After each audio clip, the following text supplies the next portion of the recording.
We all saw what happened, the event that shook America to its core, when the U.S. Department of Justice released more than 3 million confidential documents all connected to one name, Jeffrey Epstein. Files that had been buried for years were suddenly opened. Names, relationships, messages, and analyses, things that were never meant to go public. The surprise? This story is not only American, and not even just Western. Inside these documents, heady Arab names appeared: Bashar al-Assad and his wife Asma, Jamal Khashoggi, and other powerful figures from the Arab Gulf. It did not stop with individuals. Entire countries were mentioned: Syria, Saudi Arabia, Qatar, Egypt, Iran, all within one context, either analysis of hidden relationships or exposure of secrets protected for years. In this video, we will go line by line through the Epstein files. We will uncover his connections to certain Arab regimes and explain what linked him to major global powers like Russia and China.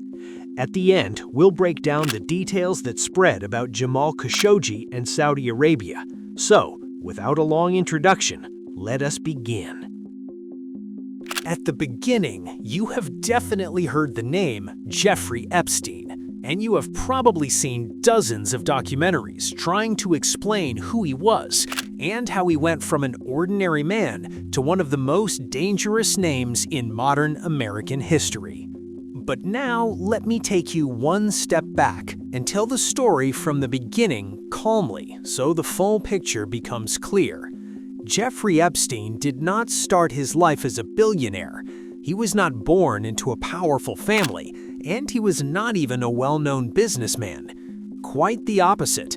Epstein was a math teacher in an American school, a very ordinary person. Until the moment that changed everything. At this stage, Epstein met a man named Leslie Wexner, and Wexner was no ordinary figure. He was the owner of some of the most famous global brands, including Victoria's Secret, and a man with enormous financial and political influence. This is where the real transformation began. Suddenly, Epstein was inside a closed circle. A circle you only enter if you have something to offer, something that is not necessarily legal. Over time, Epstein built a terrifying network of connections: presidents, business leaders, scientists, public figures, names like Donald Trump, Bill Clinton, Stephen Hawking, and he brought them all to one place, a private island under his control. An island that over time became a symbol, not of tourism, not of luxury, but of something far more dangerous. An island surrounded by unbearable stories, sex crimes, exploitation of minors, private parties outside any law or oversight. As the leaks increased, the American public began to wake up. Pressure grew, files were opened, and Jeffrey Epstein was arrested. But the story did not end there. While he was in prison, Epstein died. The news hit like a shockwave. Some said it was suicide. Some said he was killed. Others said he was silenced. But the truth? There is still no final official confirmation that turns doubt into certainty. Now, let us return to the main point and answer the questions we raised at the beginning of the video. The first major Arab name that appears in the documents: Bashar al-Assad, the fugitive president of Syria. In one of the documents, a person is shown communicating with Jeffrey Epstein, asking him for information about individuals who could provide direct access to Bashar al-Assad. The response was shocking. Epstein replies very casually, saying that he can arrange direct access to Assad because he has a direct connection to the presidential palace in Damascus. And the story does not stop there. The conversations continue and shift towards securing the release of a detainee from Assad regime prisons. Epstein promises the person that he will personally contact Assad to arrange the detainee's release. In return, he asks the person to visit his office. But the bigger story has not even begun yet. In other leaks, the names of Bashar al-Assad and his wife Asma al-Assad appear in a far more dangerous context. This time, the conversation is between Epstein and a powerful Russian figure. They discuss the transfer of children who were already agreed upon from Iraq to Syria and then moved to Russia. The documents continue and describe a child trafficking network with direct sponsorship from Asma al-Assad. And the most disturbing part, the documents praise Asma al-Assad. They describe her as intelligent, decisive, fully aware of what she is doing. At the same time, they describe Bashar al-Assad as unintelligent and incapable of managing affairs. The leaks state that Asma al-Assad played a major role in securing everything the network requested. They even mention human organs being sent to the group. And if you think the story ends here, unfortunately it does not. In a completely different conversation, an Iranian figure appears, communicating with Jeffrey Epstein. This time, the discussion is economic, but criminal in nature. The Iranian figure explains that Syria must be transformed entirely into a digital economy because of the sanctions imposed on it. He asks Epstein to arrange a direct meeting with Bashar al-Assad to propose the idea of using Bitcoin inside Syria and turning the country into a hub for suspicious cryptocurrency transfers. Epstein's response that the plan is workable and that Assad can grant them special access to Syria through shell companies. But here, something very strange happens. Suddenly, an Israeli intelligence officer enters the same conversation. He states clearly that he is against giving Assad any opportunity to strengthen his regime. He adds a dangerous sentence that the drug trade already handed to Assad is more than enough and there is no need to increase his influence any further. And here, the full picture comes together. Epstein, the Israeli intelligence officer, the Iranian figure, all coordinating directly with Bashar al-Assad. Drug trafficking, money laundering, criminal networks, and turning Syria into an open factory for illegal operations. About a month later, a new email arrives from the same Iranian figure. The request is the same, but the location is different. This time, he asks for the activity to take place in eastern Syria, east of the Euphrates. He explains that Israel blocked dealing with Assad, but there is an opportunity to work with the forces controlling the eastern Euphrates region and turn the area into a hub for global criminal activity. Epstein's response was simple. He asked him to visit his office. And here, the leaks end. What actually happened inside that office, what agreements were made, and what was implemented on the ground, no one knows, because simply there is no evidence revealing the nature of the secret meetings inside Jeffrey Epstein's office. But among all these leaks, there is one thing that caught my attention more than anything else.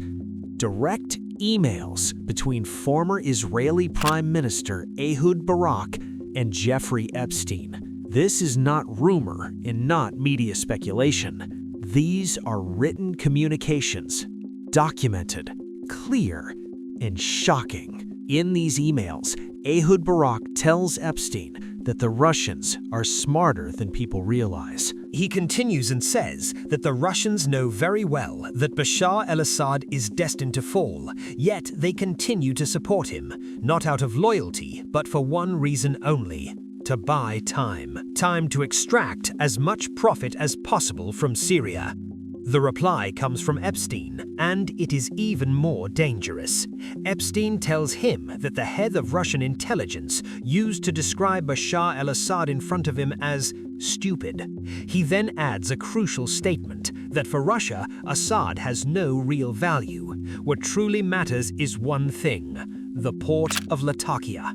Because, according to them, it is the most important gateway to the Mediterranean and the geopolitical key to the entire Russian presence in the region. And the conversation does not stop there.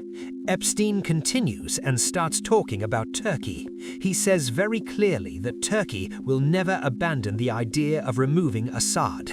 Why? Because Turkey sees him as a direct national security threat and fully understands that he has no problem selling all of Syria just to stay in power. And from politics, we move to a completely different kind of scandal: the relationship between Elon Musk and Jeffrey Epstein. The leaks confirm that Elon Musk was officially invited to Epstein's island.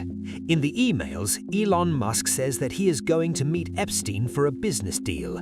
And the most alarming part, he promises that he will bring with him one of the most famous figures in the world, a name completely redacted. The Department of Justice removed it entirely from the released documents. But the story does not end with the emails. A testimony then emerges from a young woman, painful and devastating. She describes how she was forced into things she describes as wrong in the presence of Donald Trump, Elon Musk, and Jeffrey Epstein, all in the same place.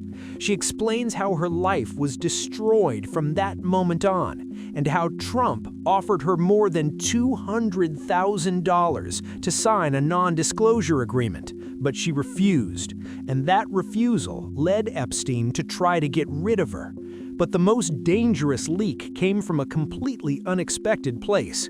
A Yemeni individual sends a message to Epstein and asks him directly, "What do you think about the Jamal Khashoggi case?" Epstein's response was shocking.